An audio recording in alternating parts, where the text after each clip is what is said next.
i Svetoga Duha. Amin. Danas u Svetu nedjelju, 7.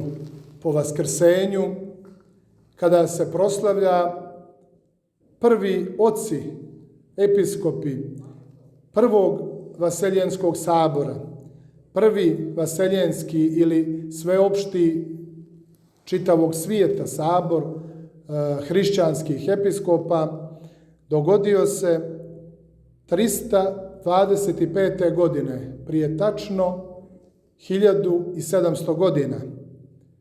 Pa i ovo evanđelje današnje upravo govori o onima koje je Hristos okupio, koje je naučio u ime Božije i one koje čuva i štiti.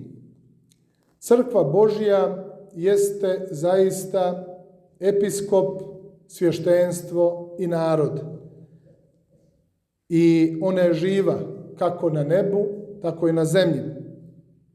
Zato i ona ima dugu istoriju i memoriju i sjeća se svega što se događalo od samog rođenja Gospoda Isusa Hrista, njegovoga krštenja, njegovoga propovijedanja, skupljanja prvih učenika, a poslije toga i do njegovoga raspeća, vaskrsenja, vaznesenja i 50. dan. Spremamo se u sljedeću nedjelju da proslavimo Svetu Trojicu ili Svetu Pedesetnicu, koja je 50. dan posle Vaskrsa, kada su se okupili apostoli u Jerusalimu i kada je Gospodi Bog poslao na njih ognjene jezike, da imaju moć propovijedanja, da imaju moć da govore druge jezike i dao im je blagoslov da rašire